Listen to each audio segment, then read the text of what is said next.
Hello from Atlantic Knitscape, and can you see there's a rainbow behind me and the ocean? We've all just arrived here on Friday day, and oh my goodness, this rainbow is incredible. Can you see it? Wow, it's so pretty. I know, I can see it right behind you. It's so beautiful. So, yay, a rainbow to welcome us. Thanks, rainbow. So it is day 2 at Atlantic Knitscapes, and can you see this view behind me? It's totally blowing out, but you have to see it. It's amazing. Whee! So that's Clare Island just there. Inishturk is that away. And it's just a beautiful day. I'm going to turn around so you can see me now. Oh, that's my dirty bed. Sorry, I didn't make the bed. How rude. So last night it was wonderful. We had a beautiful dinner downstairs, met everybody as they came in, and met so many wonderful people. Rosie's here from the Happy Bubble podcast, and Gabriella from Irish Fairy Tale Yarns is here as well, and she brought 2 others, and poor Nicola, she's part of the knit nights that we hold. She couldn't get the day off yesterday, so she got off at about 3 or 4, and then she drove all the way up, but she got caught in all the traffic all the way up from Cork. Poor thing, she arrived at about 10 o'clock. Oh, but she made it, thank God. Poor thing. It was a 3.5 hour drive up from Limerick, and but that wasn't too bad because I left like at 10 o'clock in the day, so it was fine. I got here at about 1, and I picked up Rosie from Westport train station on the way. So yeah, there's such a good group of people here, and it's such a lovely place. So I'm going to go downstairs, maybe have some breakfast, and then maybe go to the beach for a walk. It's going to be beautiful. I'm wearing my water lily cardigan, my water lily tee. I'll probably put something on over this because it's a bit cold today, but luckily I'm a knitter.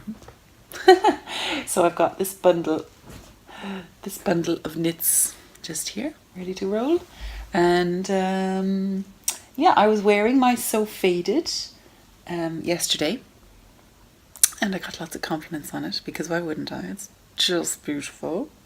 And it's lovely and light and so easy to wear.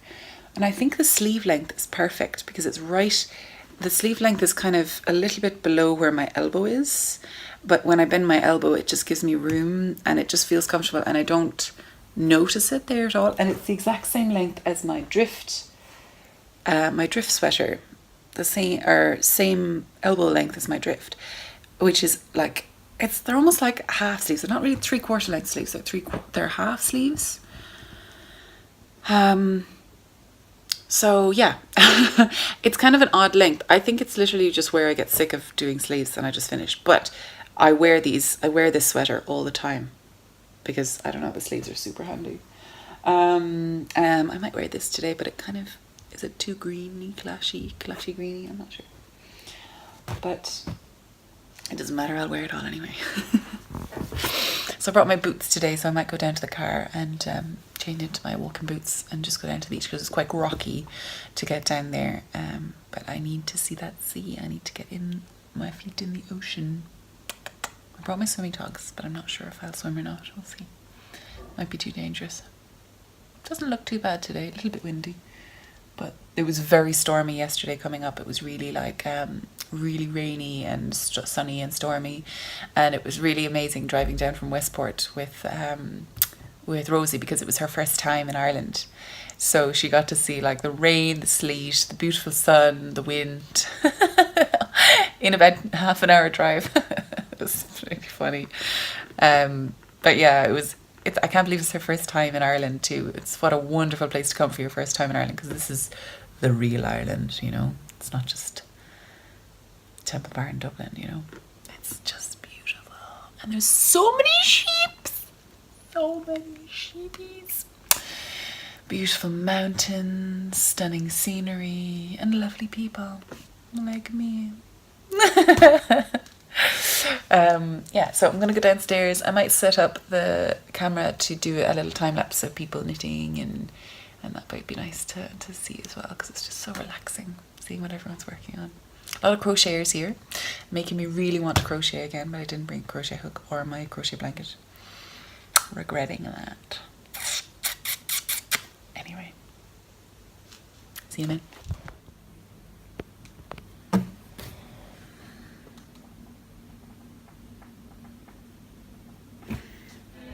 In there, but not like you would move, but if you, but only if you're saying if I say 400, I wouldn't mind putting my own floor.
Oh my god, that's cold.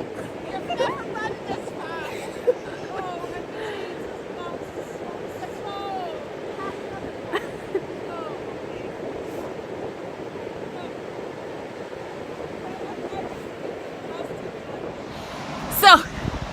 So Rosie took pictures of us swimming and we're very wet, but it's not very cold actually. It's grand. The weather's fine. Beautiful. Gorgeous. I don't even know what beach this is. Cross Beach. Cross Strand or something. Cross Strand. Beautiful beach. We actually went in, I think, directly in the rip tide, but we didn't go in very far, so that's alright. So back now for a little quick shower and an amazing evening of knitting. So perfect! So perfect!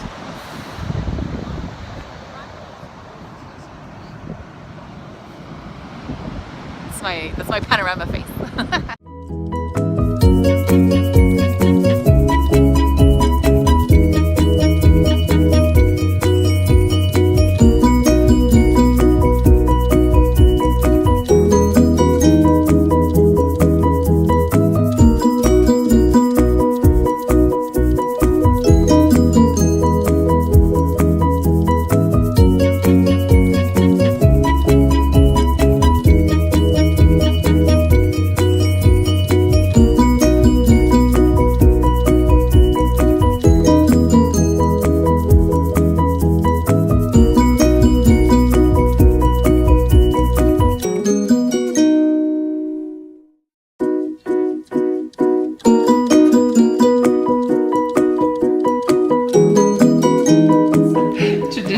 Way of doing it.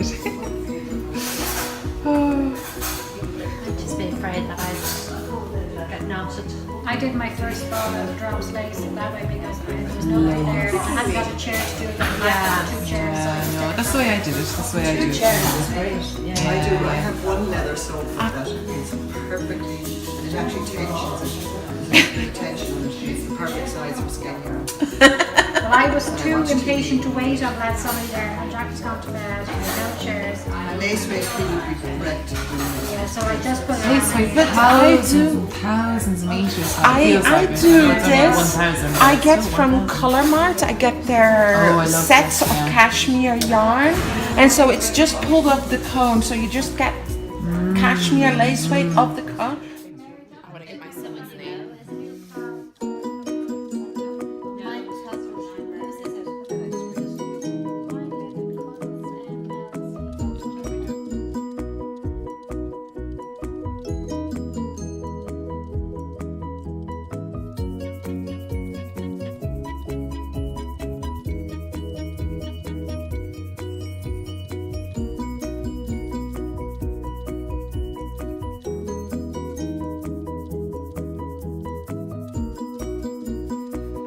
Hi.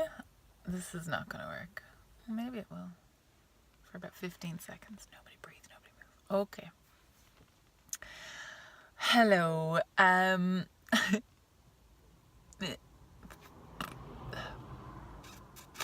doing a bit of a Jenny of the Lone Larch podcast, and I'm filming in the car. So I'm just after driving back down from Mayo, County Mayo, from Atlantic Knitscape, and today's been a weird day. I feel like I didn't get enough footage of what it was really like up at the retreat, but I also feel like it wasn't a place to film too much. It was a place to be there, to chat, to drink, to laugh, to just talk about everything and anything and meet new people and get advice and love projects and love their ideas and love what they do. And I didn't want to be filming anyone's faces and things like that. You know, there was a few people who didn't want that, so I was totally respectful of that. But I hope I did get a few good clips and you enjoyed that. I think I'm coming down, driving down, and the weather's a bit grey and it's a long way down, and I think I'm just coming down off of the high of the weekend and I'm feeling a bit crappy. I'm just feeling really tired, so I've pulled off into off the motorway and I'm just going to have a little nap, but I just thought I'd check in with you. I was listening to a couple of podcasts on the way down. And one of them was Truly Myrtle, who's speaking about her experience with lambs and sheep and lambing, which was so great. I love Truly Myrtle's stories. She's fantastic. I love her. And then I was also listening to the last of British's podcast, where she was talking about she's close to, is it 100? 100 podcasts? I think she's close to 100, and she's going to be organizing bunting. So everyone knits a piece of bunting and they're going to knit like little tiny sweaters. So cute. But then this podcast came on randomly because it was just playing whatever I had downloaded, and it was talking about kind of the Instagram life, the Instagram style. It's a part of the Stuff Mom Never Told You podcast on YouTube, on iTunes. And it really hit home. It hit home so hard, so fast. And it's basically the idea that the image that we project into the world, especially social media, Facebook, Instagram particularly, because it's all about the image, right? It's nothing to do with your real life, how your real life is.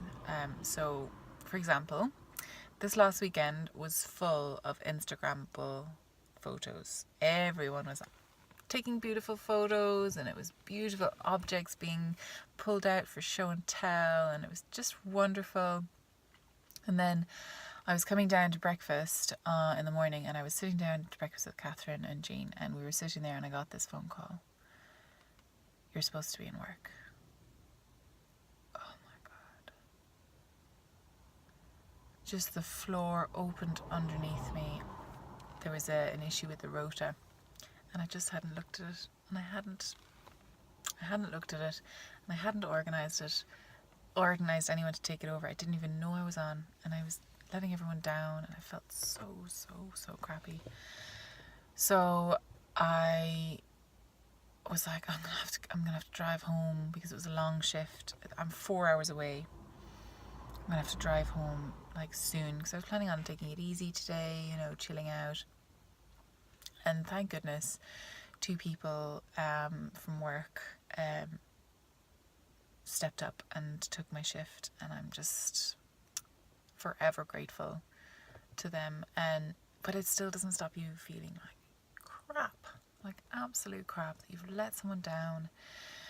And this podcast just really made me hit home and be like, Grace, you need to talk like about sometimes your life is not super great all the time. You're not having this fantastic time where you're traveling around. And I think I think I do talk about that quite a lot, but on virtual knit nights.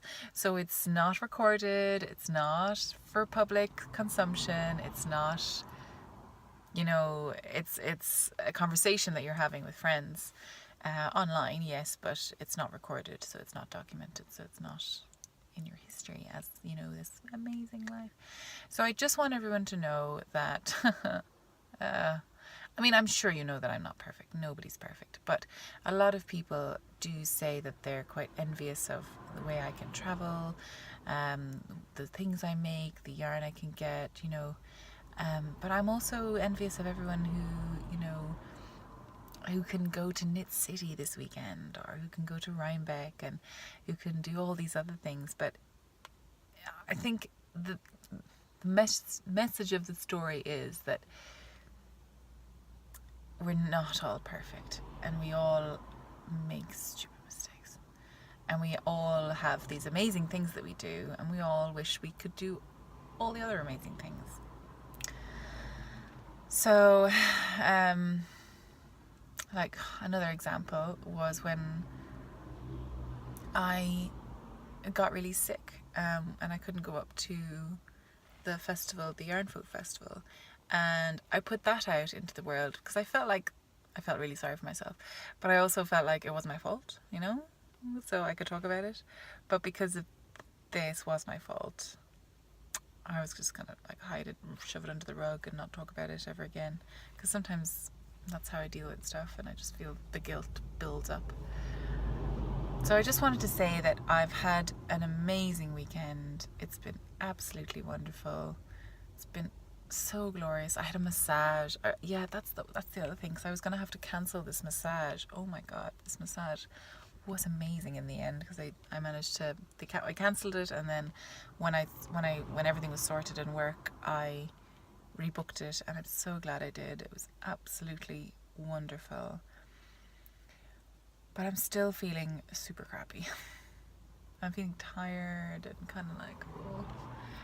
But I'm also really inspired to do so much more from this weekend, from talking to everybody and from talking to Catherine, and I'm really inspired to do more and to make myself as successful as I can be in this knitting community world thing. But that in itself is kind of overwhelming too. So I need to give myself a bit of a break and realize that, you know, you don't have to do it all at once, you know. I have lots of ideas and plans, and I feel totally overwhelmed that if I don't do it immediately, if I don't do it right now, if I don't start organizing it right now, nothing will work and nothing will ever get done. Which is silly. But I feel it so strongly most of the time that I just cannot do everything I want to do and do everything that everyone expects of me. And everyone expects it of me because I say I'm going to do it. Like, I put this pressure on myself a lot, but I also really want to do these things, but I also can't because there's too much to do. It's probably just make a blind bit of sense, but that's fine. Also, I'm really annoyed. I had to pull back most of my Fergus socks. Seems nice to have something small like that to complain about. But yeah, so I'm sad for that. But I also bought some amazing yarn. Some beautiful yarn, and I was just amazed at the yarn that I brought up that sold. I still have plenty for a shop update, which I'm so excited about. So that will be coming up sometime. I'm not going to give you a deadline. I'm not going to give me a deadline. Grace, I'm not going to give you a deadline. But it will be going up in the foreseeable future. So overall very positive, but right now I'm feeling really crappy. That's okay.